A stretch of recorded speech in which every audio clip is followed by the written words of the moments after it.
प्रभाव साक्षी news network के खास कार्यक्रम पूर्वोत्तर लोक में आप सभी का स्वागत है। इस सप्ताह असम के मंत्री अतुल बोरा को सोशल मीडिया पर धमकी देने के आरोप में एक व्यक्ति को हिरासत में लिया गया, तो दूसरी ओर मणिपुर में सक्रिय 9 मैती चरमपंथी समूहों तथा उनके सहयोगी संगठनों पर 5 साल का प्रतिबंध लगा दिया गया।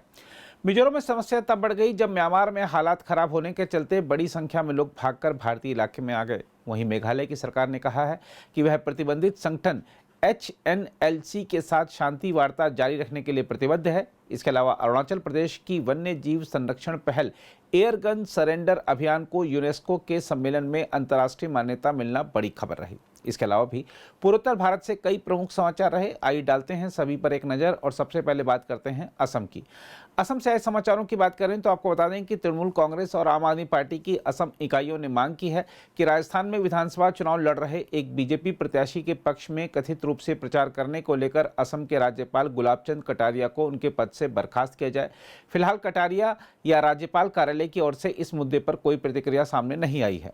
इसके अलावा असम के मंत्री अतुल बोरा को सोशल मीडिया पर धमकी देने के आरोप में एक व्यक्ति को हिरासत में लिया गया है।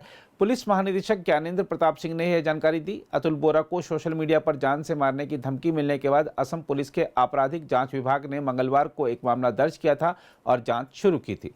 इसके अलावा असम में विपक्षी दल AIUDF के प्रमुख बदरुद्दीन अजमल पर पारंपरिक वैष्णव अंगवस्त्र चेलेंग का अपमान करने का आरोप लगाते हुए बुधवार को पुलिस में शिकायत दर्ज कराई गई है। पुलिस ने कहा है कि असम सत्र महासभा ने मंगलवार को मोरीगांव जिले के लाहौरी घाट में एक बैठक के दौरान भेंट किए गए चेलेंग को अपने कंधे से फेंकने के आरोप में धुबरी के सांसद के खिलाफ मोरीगांव पुलिस थाने में शिकायत दी है।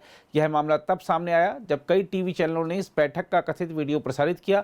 हालांकि अजमल ने दावा किया कि वह मंच के नीचे बैठे लोगों को अंगवस्त्र दे रहे थे। मणिपुर से आए समाचारों की बात करें तो आपको बता दें कि केंद्र सरकार ने राष्ट्र विरोधी गतिविधियों और सुरक्षा बलों पर घातक हमले करने को लेकर 9 मैती चरमपंथी समूहों तथा उनके सहयोगी संगठनों पर 5 साल का प्रतिबंध लगा दिया, जो ज्यादातर मणिपुर में सक्रिय हैं। गृह मंत्रालय द्वारा जारी अधिसूचना के अनुसार मैती उग्रवादी समूहों ने अपना उद्देश्य सशस्त्र संघर्ष के माध्यम से मणिपुर को भारत से अलग कर एक स्वतंत्र राष्ट्र बनाना और इसके लिए मणिपुर के स्थानीय लोगों को उकसाना बताया है। मिजोरम से आए समाचारों की बात करें तो आपको बता दें कि सैकड़ों विद्यार्थियों ने छात्रवृत्ति की राशि के तत्काल वितरण की मांग को लेकर बुधवार को लगातार दूसरे दिन प्रदर्शन किया। शीर्ष छात्र संगठन मिजो जिरलाई पावल के तत्वावधान में प्रदर्शनकारी छात्रवृत्ति बोर्ड कार्यालय के सामने धरना दे रहे हैं। वे राज्य में और राज्य के बाहर पढ़ रहे 19,495 विद्यार्थियों को छात्रवृत्ति की राशि तत्काल वितरित करने की मांग कर रहे हैं। इसके अलावा म्यांमार के चिन राज्य में मिलिशिया समूह पीपुल्स डिफेंस फोर्स द्वारा एक सैन्य शिविर पर कब्जा करने के बाद 2 और जवान भागकर मिजोरम पहुंचे हैं। एक पुलिस अधिकारी ने यह जानकारी दी।